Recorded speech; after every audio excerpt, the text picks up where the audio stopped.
आपण आज आपल्या शाळेतील विद्यार्थ्यांना एक प्रश्न विचारूया.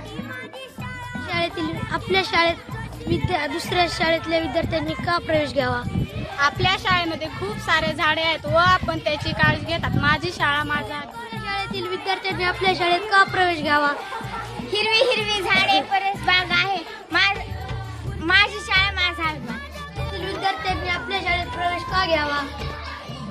आपल्या शाळेमध्ये भव्य असं मैदान आहे, ज्या मैदानावर आम्ही आपल्या सर्व विद्यार्थ्यांची खेळांची तयारी करून घेतो. त्याचबरोबर सर्व विद्यार्थ्यांच्या सुप्त गुणांना वाव मिळावा यासाठी विविध सांस्कृतिक कार्यक्रम घेतले जातात, ज्याद्वारे विद्यार्थी आपले कलागुण सर्वांसमोर सादर करू शकतात.